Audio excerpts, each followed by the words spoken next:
अभिशप्त यही मंदिर राति जी रहे सी पथर हो जाए। कौन रही सत्यासत्य कौन रही कहानी आज आम यार संपूर्ण बरणी जाना। चलतु वीडियो को आरंभ करवा।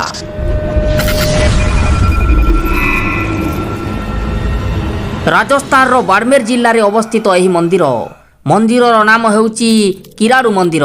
यही मंदिर विशेषत्व हेउची जे एटा गोटे अभिशप्त मंदिर।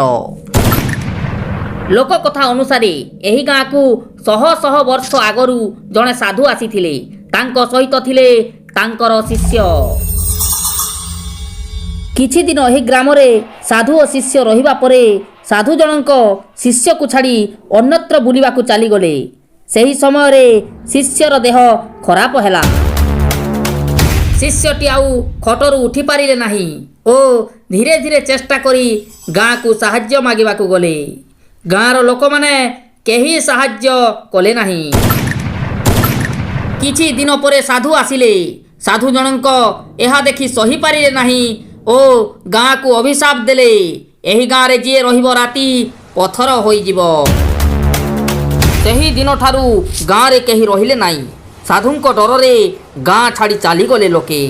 साधु अभिशाप देइथिले किंतु जणे साहाय्य करिथिला। साधु ताकू कहिले अरे माँ तू जीवा समय पछकू देखिबो नाही। किंतु सी न मानी पछकू देखीदेला आउ सी मध्य पथर होई गला।